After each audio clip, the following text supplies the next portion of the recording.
Bonjour à tous et bienvenue sur ma chaîne YouTube. Je suis très heureuse de vous avoir avec moi aujourd'hui parce que nous allons échanger sur un sujet. Vous avez vu le titre, c'est Petit frère, es-tu prêt? Il s'agit donc de notre première vidéo de la série Petit frère et c'est une vidéo adressée principalement aux jeunes hommes, aux jeunes garçons qui se préparent au mariage, qui aspirent au mariage, qui pensent en tout cas faire le grand saut dans les jours qui suivent. Donc cette vidéo lui est adressée principalement, mais même si vous n'êtes pas de cette catégorie-là et que vous pensez que d'une manière ou d'une autre, cette vidéo peut être édifiante pour vous, bénéfique ou bénissante, eh bien, bienvenue, n'hésitez pas à rester avec nous. J'ai remarqué quelque chose dans notre communauté, dans notre société, c'est que lorsqu'un jeune homme a fini ses études et qu'il a un travail plus ou moins bien rémunéré et tout ça, il a 26 ans, 28, 30 ans, il commence à penser au mariage, il commence à y réfléchir, surtout s'il a déjà une relation sérieuse. Et même lorsqu'il n'y réfléchit pas lui-même directement, son entourage le lui rappelle. Tu as toujours quelqu'un qui vient et qui dit, mais pourquoi tu te maries pas? Elle est où? On l'attend, tu traînes et tout ça. Et ça devient comme un besoin en fait en ce moment-là. Et en général, ce qui fait qu'il y réfléchisse ou ce qui fait que toutes ces personnes autour de lui demandent pourquoi tu te maries pas encore et tout, c'est simplement parce qu'il remarque qu'il a maintenant une situation financière assez stable et qu'il peut s'occuper d'une femme, des enfants, qu'il peut les prendre en charge financièrement et tout. Et puis parce qu'on se dit oui, il a 28 ans, il a 30 ans, il est assez mature et tout, il saura assumer ce rôle de chef de famille. Et j'ai l'impression qu'il y a des fois certains points, certains aspects qui sont un peu comme oubliés. Et puis le jeune homme, le petit frère, lorsqu'il se retrouve dans le mariage, il y a certaines choses, certaines circonstances devant lesquelles il se retrouve.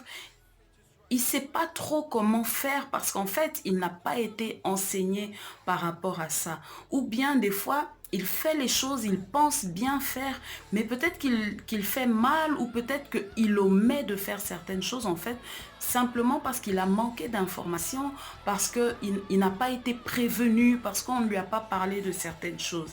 Et par la grâce de Dieu, aujourd'hui, j'aimerais que nous partagions par rapport à certaines choses que je trouve qu'ils sont des fois peut-être un peu oubliés, en fait, qu'on oublie de dire au petit frère qui veut s'engager dans cette nouvelle vie. Et c'est de ça que j'aimerais que nous parlions aujourd'hui. Petit frère, es-tu prêt? Alors, pour commencer, nous allons lire un passage de la Bible.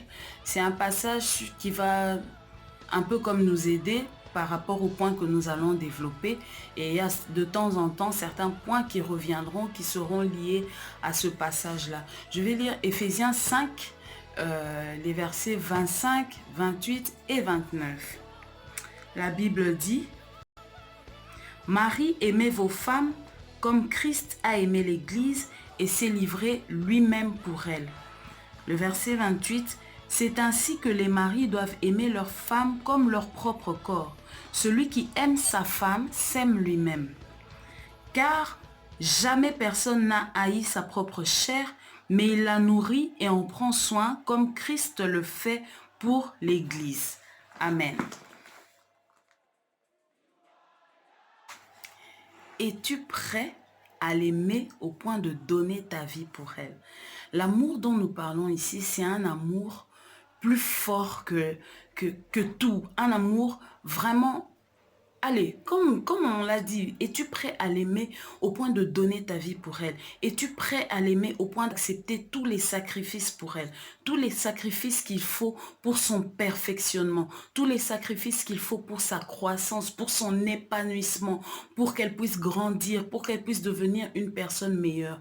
Est-ce que tu es prêt à l'aimer comme tu aimes ta propre chair?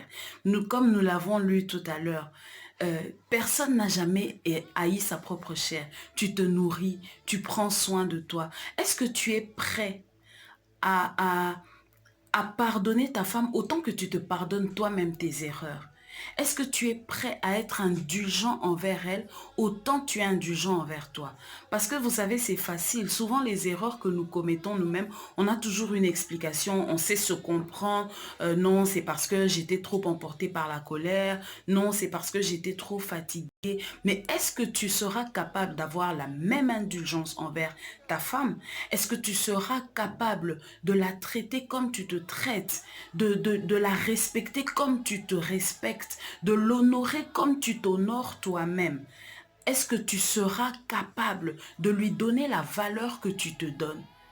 Je pense que tu n'es pas, tu ne peux pas t'insulter, tu ne peux pas dire du mal de toi à un certain niveau, tu ne peux pas te dénigrer, te mépriser. Est-ce que tu es capable de faire la même chose pour ta femme? Est-ce que tu es prêt à cela? C'est la première question que je te pose. Es-tu prêt à être un excellent leader? Quand je dis un excellent leader, je veux dire un excellent chef de famille. Donc leader, chef, lorsque je dis l'un des mots, je les mets ensemble, quoi, c'est pareil. Alors être un leader ici, ce n'est pas seulement être assis et puis on t'apporte ton repas, on te cire tes chaussures, on te fait ta lessive, mais ça va beaucoup plus loin. Un leader, c'est quelqu'un qui va dans la présence de Dieu par rapport à toutes les personnes que le Seigneur lui a données, toutes les personnes sur lesquelles il exerce son leadership. Le leader va dans la présence du Seigneur pour que Dieu lui révèle le plan qu'il a pour chacun.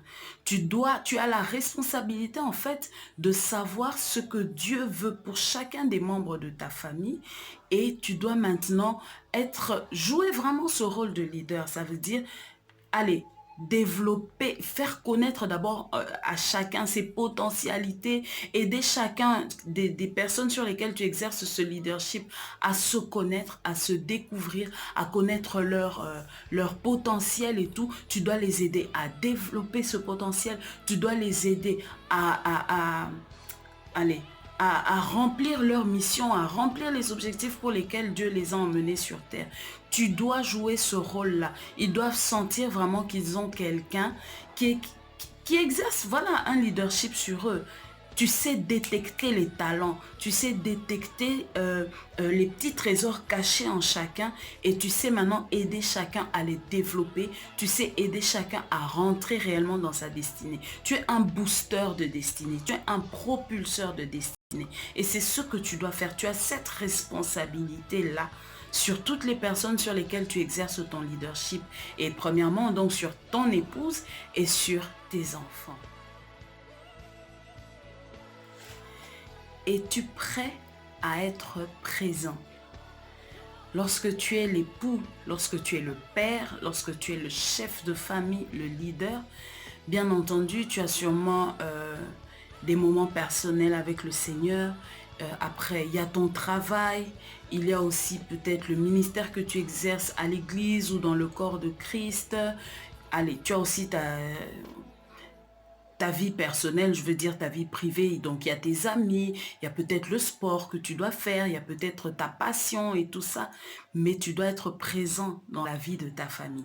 Tu dois être impliqué dans la vie de ton épouse. Tu dois être impliqué dans la vie de tes enfants. Tu dois être capable d'écouter chacun te raconter sa journée le soir. Tu dois être capable d'écouter tes enfants te parler de leurs devoirs ou même les aider à faire ses devoirs. Tu dois être capable, ils doivent sentir ta présence. Tu dois être capable d'aller au concours de tes enfants, aux journées de récitation à l'école et tout ça. Tu dois être capable d'aider ta femme, par exemple, dans le business qu'elle entreprend et tout, dans ses affaires. Tu dois être présent. On doit savoir, ta femme et tes enfants doivent te sentir présent. Tu dois être capable d'initier des moments de qualité en famille, des moments de qualité en couple. Il faut que tes enfants, il faut que ta femme sente que tu es là. Tu ne dois pas être un père absent, tu ne dois pas être un mari absent. Il faut qu'ils sentent que tu es là. En dehors de toutes les activités que tu as, tu dois être présent.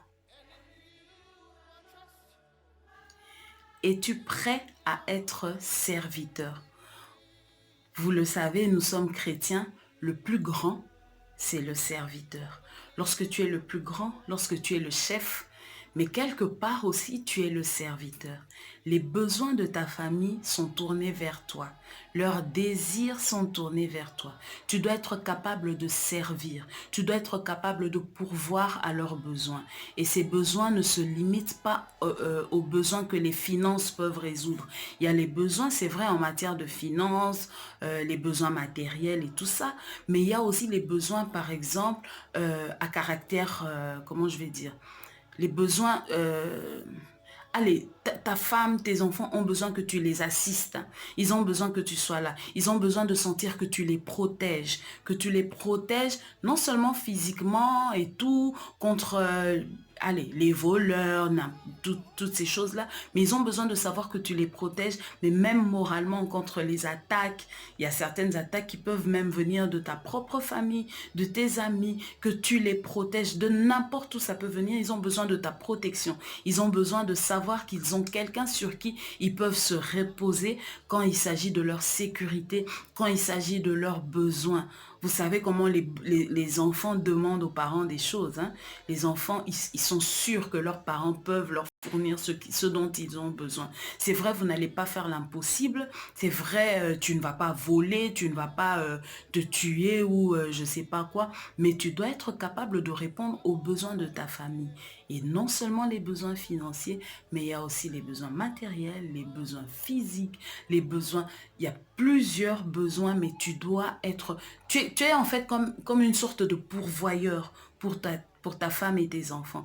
L'Éternel en prend soin, l'Éternel pourvoit à vos besoins, mais tu dois comprendre que, allez, ici, en tant qu'humain, c'est comme si c'est toi le canal par lequel le Seigneur répond à leurs besoins. C'est par toi que le Seigneur pourvoit à leurs besoins. Alors tu dois être prêt, tu dois être sûr que tu sauras assumer ce rôle-là, bien sûr, avec l'aide du Seigneur.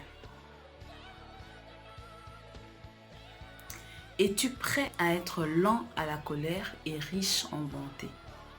Ça paraît bizarre, mais tu dois arriver à être lent à la colère et riche en bonté. Tu dois être capable d'avoir beaucoup de patience. Les hommes et les femmes sont des êtres que Dieu a fait différemment. Ils ont des besoins différents, ils ont des façons de s'exprimer qui sont différentes, ils ont des façons de faire qui sont différentes au niveau de leurs émotions et tout ça. Et tu dois t'armer de patience, tu dois être lent à la colère. Tu dois apprendre des fois à te maîtriser. Des fois même tu peux avoir raison d'être en colère. Des fois même ta raison, ta colère est fondée. Tu as raison, mais tu te souviens que tu dois être lent à la colère, tu dois être patient. Autant Jésus est patient avec nous, ses enfants, ses brebis, autant tu dois être patient avec ton épouse, tu dois être patient avec tes enfants. Il y a des choses que tu devras peut-être laisser passer. Il y a des choses que tu devras peut-être prendre sur toi. Tu devras être riche en bonté. Ça veut dire être bon comme le Christ est bon envers nous. Être bon de manière inconditionnelle. Ça veut dire que la personne peut tomber, la personne peut faire une erreur, la personne peut, allez, elle peut avoir fait vraiment une grosse bêtise, mais tu dois être riche en bonté. La personne doit sentir que malgré tout, tu l'aimes. Même si d'une manière ou d'une autre, tu dois réprimander, même si d'une manière ou d'une autre, tu dois reprendre la personne, mais cela doit être fait avec beaucoup d'amour. Il faut que la personne sente que tu l'aimes. Vous savez, des fois, quand nous péchons et tout, le Seigneur nous punit. Le Seigneur, il y a des conséquences peut-être que nous subissons à cause des actes que nous avons commis. Mais malgré ça, nous savons, nous sommes toujours convaincus que l'amour de notre Seigneur pour nous reste intact. Le Saint-Esprit qui est en nous nous l'atteste. Nous savons que le Seigneur m'aime malgré cela. Le Seigneur m'aime et je peux retourner dans ses bras en toute sécurité parce que je sais que son amour pour moi n'a pas changé. C'est comme ça que ta femme, tes enfants doivent se sentir. Ils doivent savoir que j'ai fait une erreur, mais je sais que lorsque je vais demander pardon à papa, je sais que lorsque je vais demander pardon à mon mari, il va me pardonner parce qu'il m'aime. Je ne parle pas Je ne défends pas en fait le fait de faire des erreurs ou de commettre des fautes exprès. Non, je parle de quelqu'un qui est tombé, qui a fait une erreur, qui a fait quelque chose qu'il n'aurait pas dû entre votre femme et vos enfants et tout ça. Mais ils doivent sentir que quand ils reviennent avec le cœur qui demande pardon, en train de regretter, s'étant humilié, être sûr que le pardon sera là. Parce que tu devras être lent à la colère et riche en bonté. Et c'est quelque chose qui n'est pas très facile. Il faut vraiment l'aide du Saint-Esprit, hein, parce qu'il y a des fois, il y a des époux qui sont emportés par la colère et qui commettent des actes vraiment très regrettable, mais tu dois être lent à la colère et riche en bonté.